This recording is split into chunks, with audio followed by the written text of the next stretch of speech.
Саламатсыздар құрметті оқушылар, бүгін біз алгебра 7-ші сынып 6-44 есепті шығарамыз. Өрнекті бөлшекке түрлендіріңдер дейді. Енді мына екі бөлшекті қосу керек дейді. Мына бөлшектің бөлімде бір бар деп есептейміз. Ортақ бөлім n болады.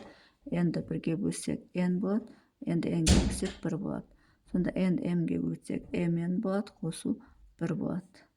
Сонда бізде mn қосу 1 бөлінген n деген бөлшек пайда болады. Екінші x бөлінген y минус x дейді. Енді бөлшектің бөлімінде мына жерде 1 бар деп есептейміз. Ортақ бөлім y болады. y-ге бөлсек 1 болады. y-ді 1-ге бөлсек y болады. Сонда x азайту x y болады. Сонда бөлшегіміз міне осылай болады. Немесе x жақшаның сыртына шығарып жіберсек 1 азайту y бөлінген y. Осы түрде де жаза беруге болады. Екіншісі.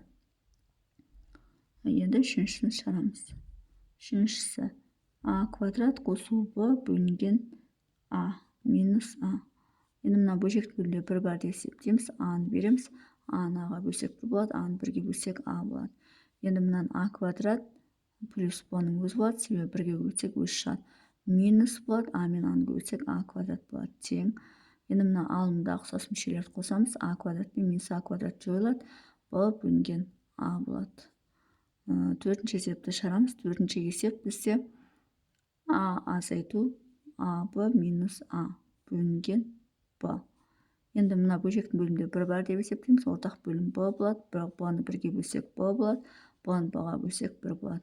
Б мен а-ны көбейтсек а б болады. Минус а б болады. Мына екеуін қоссақ плюс а болады. Те мына мен мынау жойылады. Сонда а бөлінген б болады. Бұл бізде төртінші есеп. Енді бесінші есеп шығарамыз. Бесінші есеп 2а квадрат b бөлінген минус b бөлінген а минус а б.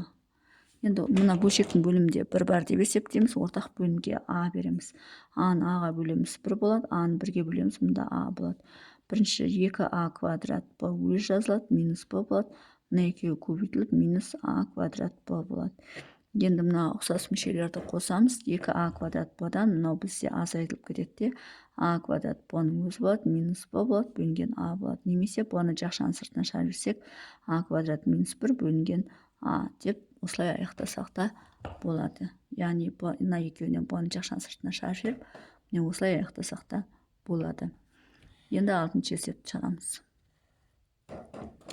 Алтыншы есеп а азайту b бөлінген x азайту а бөлінген x квадрат. Ортақ бөлім x квадрат болады. Мұнда 1 түседі.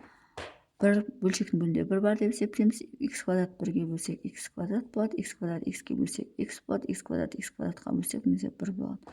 Мына екеуін көбейтсек бізде ax квадрат болады. Мына екеуін көбейтсек минус bx болады. Мына екеуін көбейтсек минус а болады. Сонда бізде осындай бөлшек пайда болады. Жетінші 5 азайту 1 бөлінген x азайту 1 бөлінген y. Енді ортақ бөлім x y болады. X y мына бөлшектің бөлімінде 1 бар деп есептесек, мұнда x y түседі, мұнда y түседі, мұнда x түседі. Мұнда 5x y болады. Азайту y болады. Азайту x болады. Осы түрдегі бөлшекке келеміз. Сегізінші а азайту а минус 1 бөлінген 2 плюс а азайту 2 бөлінген 3. Енді бұл бөлшектің бөлімінде 1 бар деп есептейміз. Ортақ бөлім 6 болады. 6-ны 1-ге бөлеміз 6 болады. 6-ны 2-ге бөлеміз 3 болады. 6-ны 3-ге бөлеміз 2 болады. Мына екеуін көбейтсек бізде 6а болады. Мына екеуін көбейтсек минус 3а болады. Минус 3 пен плюс 3 болады. Плюс 2а болады. Мына екеуін көбейтсек минус 4 болады. Тең. Енді мына 6а мен 3а азайтылып бізде 3а болады. Оған 2а қосылып бізде 5а болады. Сонда мына екеуі азайтылады 3а, оған 2 қоссақ 5а болады. Плюс 3 пен минус 4, минус 1-ді береді. Бөлінген 6 болады. Сонда осы түрдегі бөлшек болады екен. Сонымен есептің шығару жолы осындай. Егер есептің шығару жолы түсінікті болса, лайк басып, комментарий жазып, каналыма тіркеліп кетсеңіздер болады.